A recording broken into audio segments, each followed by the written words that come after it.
Hey everyone, it's Vinny and welcome back. Hope everyone had a great holiday season and good new year. We are back after a couple weeks off, and this weekend we are looking at Gulfstream as there is supposed to be a snowstorm this weekend where Aqueduct is. So going the Gulfstream just to avoid that type of weather. So we're going the Gulfstream. We are looking at Saturday and Sunday.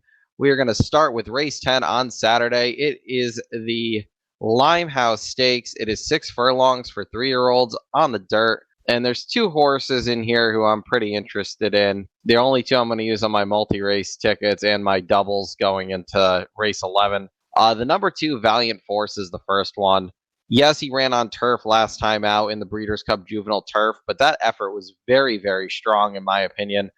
And based on his pedigree, I think he can translate to the dirt pretty well. He's sired by Malibu Moon in the Damn Sire's Quality Road.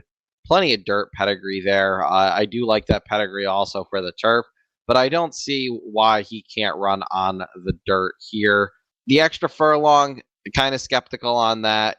He likes to sit off the pace, so we'll see if he really wants to go a little farther. He is trained by Delgado. Delgado does get the best out of his horses, it seems, here at Gulfstream. But the second horse I like is actually the second of 3 Delgado horses in here, and that is number 4, Cuban Thunder. Yes, he is an Irish bred, and on paper he looks like he wants to be on turf, but he ran 7th in the Breeders' Cup Juvenile, didn't threaten at all in the race where Fierceness won easily. But he does get some good dirt experience there, and he came back after that and comes back at a mile on the all-weather track here at Gulfstream and runs probably his best career race. I know that the all-weather track with turf horses sometimes translates very well, but he did show a big improvement. He's cutting back in distance today to a sprint, and he just faced better on dirt than any of these horses have faced. For that reason, I'm going to include him in my tickets. I really am hoping that he's at least like 6-1. I don't have morning lines, so I'm just guessing here. And Gulfstream's morning lines sometimes tend to be very off on the lines. But the number 4 Cuban Thunder and the number 2 Valiant Force are the 2 horses I'm using in race 10.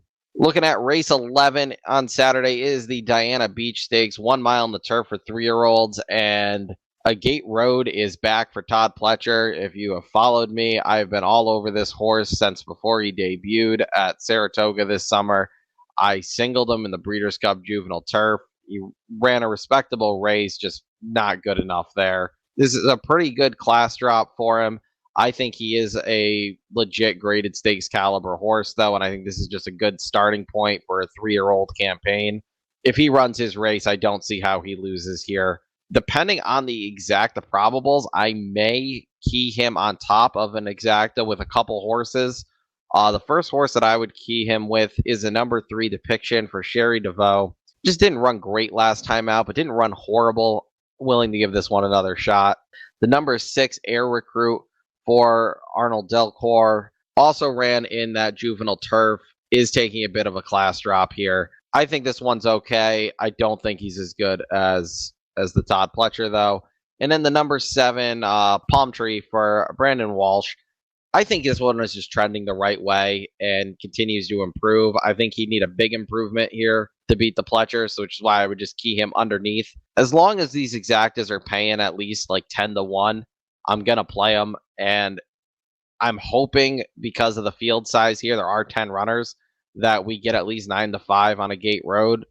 If he's a little less, I might skip out on the win ticket and just play the exacta hard. Either way, I'm ending my doubles with him, hoping he's at least 9-5 so we can play that win ticket as well. Looking at Sunday's races, we're going to go to race number 9. It is the Glitter Woman Stakes. 3-year-old fillies going 6 furlongs, and I really like the number 7 Caress here. 2 back at Laurel, did not have the best trip, found traffic, settled for 4th. In my opinion, if you watch the replay, she ran much better than that 4th place finish. She came back after that race and ran 2nd on a muddy Aqueduct track. Winner went gate to wire at a price. Aqueduct on a muddy track, very tough to run down horses on the lead. It's been that way all year. So I'm just going to kind of draw a line through that one. She sat 2nd, ran 2nd. Track was a carousel. She gets back to hopefully is a fast track today based on the weather report for Sunday. This track should be fast. And she draws outside. I think Javier should be able to give her a very nice setup today. I think if she runs her race, I think she's just better than these. I'm going to single her. She's going to be my single and my doubles and my multi-race tickets. And then I hope we get a decent price. I'm hoping for at least like 3 or 4 to 1 on the number 7 Caress for George Weaver. Race number 10 on Sunday is a maiden special weight going 1 mile on the turf for 3-year-old fillies. And a lot of very good pedigrees in here, a couple Irish breds. The number 10, Kalleward, is one that really caught my eye. North American debut for Brian Lynch. Jose Ortiz gets the mount. She's 0 for 5 in her career, but she's besides her first race where she finished 4th, she's never finished out of the money, including 3 straight efforts in graded stakes company. Dropping now to a maiden special weight against American horses. I think she could just be much better than these. The other one who caught my eye here is a first-time starter for Todd Pletcher. El McGriff with Murphy riding. Shadwell Stables owns. So I'm not a huge fan of how the workouts look. I like when the workouts are against like 40, 50 other horses to compare the times to. If you look at how many runners trained on the days that this one trained, it's like 8, 10. So kind of hard to judge there based on who was also training that day. Murphy gets the mount for Pletcher. Kind of a rare combination. So one that I just kind of caught my eye. I think based on some of the other runners here, especially the American-based runners, where you have a lot of horses in here with experience, you just kind of have underperformed at short prices before. I'm willing to take a shot here with the first-time starter that Pletcher just has this one ready. In the last horse that I'm going to use on my ticket here to end my doubles and my multi-race tickets in is number 6, Pendulum for Brendan Walsh. Godolphin homebred.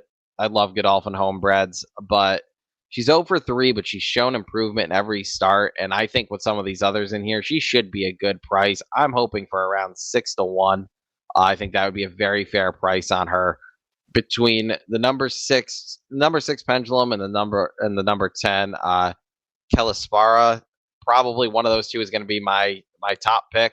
Going to probably play, if they're both above like 6 to 1, I'll probably play a small win ticket on both. If only one of them is, I'll play the one that is above 6 to 1.